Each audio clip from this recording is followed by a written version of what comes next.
राम की भीलराज गुह से भेंट। एक रामायण कथा। गंगा के इस प्रदेश पर भीलों का अधिकार था और उसके राजा का नाम गुह था। एक लोकप्रिय एवं सशक्त शासक होने के साथ साथ ही गुह राम का भी भक्त था। यह ज्ञात होने पर कि राम अपने भ्राता लक्ष्मण और पत्नी सीता के साथ उसके क्षेत्र में आए हुए हैं, वह अपने मंत्रियों तथा परिजनों के साथ उनके स्वागत के लिए आ पहुँचे। भीलराज गुह को देखकर राम स्वयं आगे बढ़े और उनसे गले मिले। वक्कल धारण किए हुए राम सीता और लक्ष्मण को देखकर गुह को अत्यंत क्षोभ हुआ।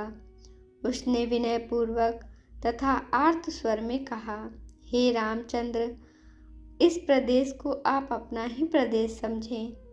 आप यहाँ का अधिपति बनकर यहाँ का शासन संभाल लें।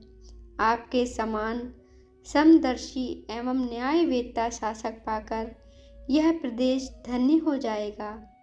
मैं आपको विश्वास दिलाता हूँ कि यह संपूर्ण भूमि आपकी ही है और हम सब आपके अनन्य सेवक हैं।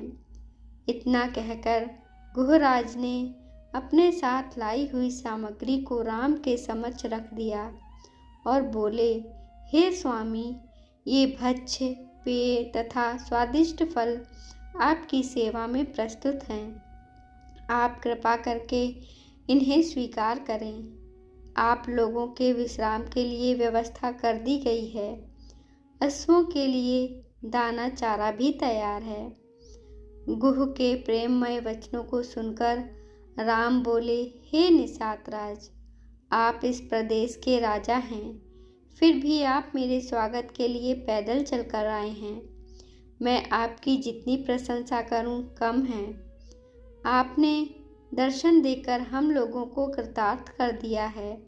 इस प्रकार निषाद राज की प्रशंसा करते हुए राम उन्हें प्रेम पूर्वक अपने पास बिठा लिया और मधुर वाणी में कहने लगे, भीलराज, आपको सानंद और सकुशल देखकर मुझे अत्यधिक प्रसन्नता हो रही है।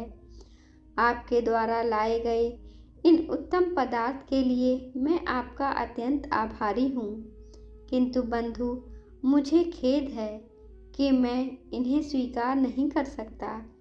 ये सारे पदार्थ राजा महाराजाओं के खाने के योग्य हैं, किंतु अब हम तपस्वी हो गए हैं और हमारा भोजन तो केवल कंदमूल फल हैं, अतः हम इसे ग्रहण नहीं कर सकते।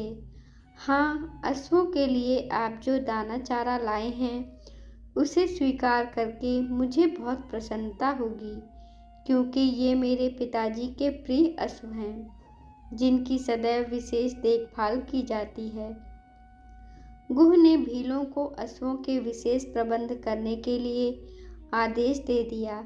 संध्या होने पर राम, सीता और लक्ष्मण ने गंगा में स्नान किया तथा ईश्वर उपासना के पश्चात उन्होंने कंदमूल फल का आहार किया। गुहराज उन्हें उस कुटी तक ले गए जहाँ पर उन्होंने उनके विश्राम के लिए अपने हाथों से प्रेम पूर्वक तृणशैया बनाई थी। कुटी में पहुंचकर गुह ने कहा, हे दशरथ नंदन, आप इन शैयाओं पर विश्राम कीजिए। मैं आपका दास हूँ, अतः मैं पूर्ण रात्रि जागकर हिंसक पशुओं से आप लोगों की रक्षा करूँगा। आप हमें सर्वाधिक प्रिय हैं, इसलिए आप लोगों की सुरक्षा के लिए रात भर मेरे ये सभी साथी धनुष बाण लेकर तत्पर रहेंगे। उनकी बातें सुनकर लक्ष्मण ने कहा, हे गुहराज, मुझे आपकी शक्ति, निष्ठा और भैया राम के प्रति आपके अनन्य प्रेम पर पूर्ण विश्वास है। निसंदेह आपके राज्य में हमें किसी प्रकार की विपत्ति की आशंका नहीं हो सकती, किंतु मैं भैया राम का दास हूँ, अतः मैं इनके बराबर में नहीं सो सकता। मैं भी रात भर आपके साथ पहरा देकर अपना कर्तव्य पूरा करूँगा।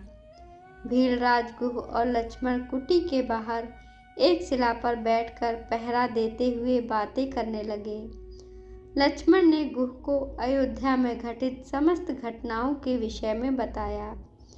इस प्रकार वह रात्रि व्यतीत हो गई। कमेंट बॉक्स में जय श्री राम अवश्य लिखें। कहानी को लेकर अपनी प्रतिक्रिया भी अवश्य दें और ऐसी ही पौराणिक कथाएं, धार्मिक कथाएं और भक्ति कथाएं सुनने के लिए कृपया हमारे चैनल को लाइक करें, शेयर करें, सब्सक्राइब करें। धन्यवाद।